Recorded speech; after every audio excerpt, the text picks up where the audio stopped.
What's going on, guys? Welcome back to another video. This one is going to be a Jeep Grand Cherokee on a 5.7 liter engine. We are going to be replacing the thermostat on this vehicle. Customer's already taken his vehicle to the dealership to try to get diagnostic on this. They couldn't figure out the issue. From what I've gone through and kind of seen, temperature doesn't rise over half, stays at a quarter, vents don't blow hot. Vehicle isn't displacing heat from inside the engine into the heater core to therefore through the vents. So first thing I would start with is a thermostat. Clearly this one is stuck open, therefore it doesn't build up temperature and then close itself and then build up the temperature and then release it, therefore putting hot coolant through the system. So we're going to be doing a thermostat on this one, and this is how you do it. First things first. The thermostat on this one isn't crazy hard. There's just things that are in your way you got to remove, starting with your air box and your air intake, because the coolant hose that sits just under here, and that's where your thermostat is going to be. So you gotta have to remove all of this stuff. Remove the engine cover. Remove these 8mm bolts if you have something like this. If you got a factory box, there's still an 8mm hose clamp, so remove whatever hose clamp size you have here. This one's going to be 8/8, and then there's another one right there that goes onto the throttle body. There's going to be pressure clips that are holding this on. You just gently wiggle them off and then pop that guy out. Don't also forget the 10mm bolt that sits right here, which holds this housing actually in.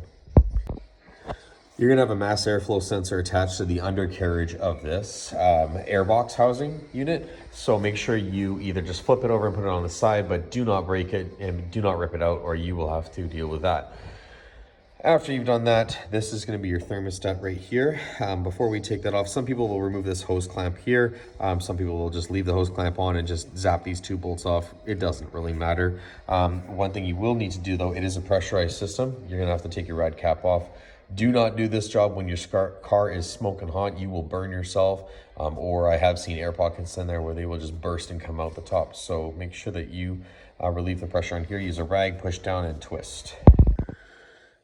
Turns out the clamp on this one was in my way for the bolt, so I actually had to back it off. And then you want to use a pick to get underneath here if yours is stuck and seized on there. And then you just kind of wiggle it out. Be very careful if your car is older. These hoses can become brittle over time, but I'm just going to back this one and wiggle it off until we get here, and then you'll see access to your thermostat.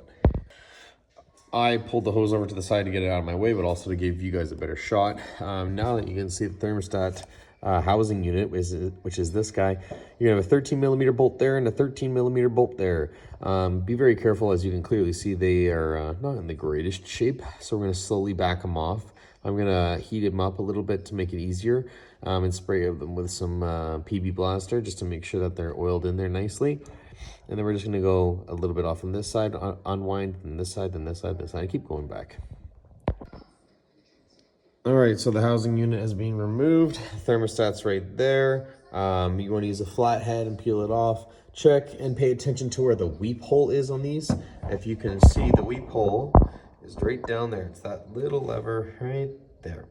So your weep hole on this one needs to be down, okay? When you pull that out, it's gonna pour coolant out. Not a lot, but it will pour some out. So have a catch pan ready. All right, back and be gentle about it. And then you just pull your thermostat out. That's gonna be the old thermostat, okay? This one actually isn't recoiling at all, no matter how hard, like it's barely coming down. So yes, it's stuck. So that would probably be the cause of this guy's issue there. You wanna clean up all around there. Make sure that you have a good seal for your new gasket for your new thermostat. This is the old one.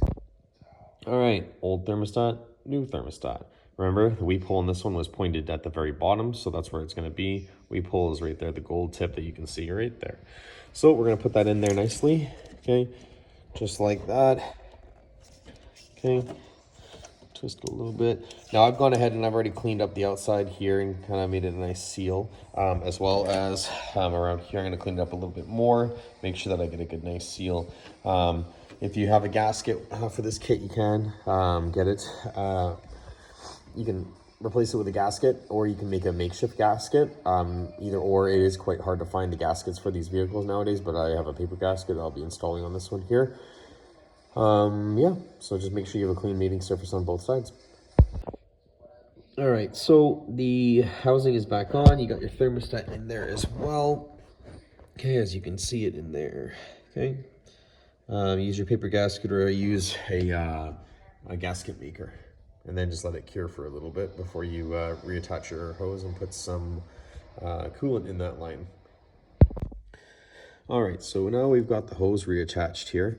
Remember, 13 millimeter bolt, tighten it here and then there and here and there, go back and forth until you have it completely seated in. I'm letting the gasket dry up a little bit more before I add coolant in there as a paper gasket as well as a gasket maker, just to make sure. Yeah, then we're just going to top up the coolant, going to check for any leaks, and then if there's no leaks, awesome, then we can run the system and then pressurize it and see if there's any more leaks, and if there's no leaks, we're good to go. While it's running, you just check for leaks, make sure the level's not going down anymore. I've already topped up a few times. Doing it this way, you can see the throttle is completely open. I have a scanner in which I can erase the code, and you'll get a code for the throttle body air fuel ratio off or something like that. I'm just going to erase it and reprogram it back to where it should be.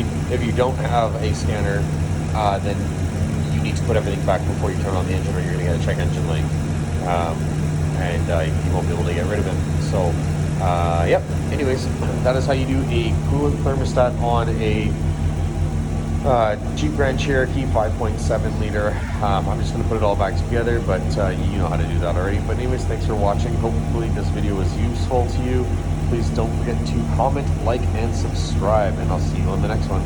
Take care.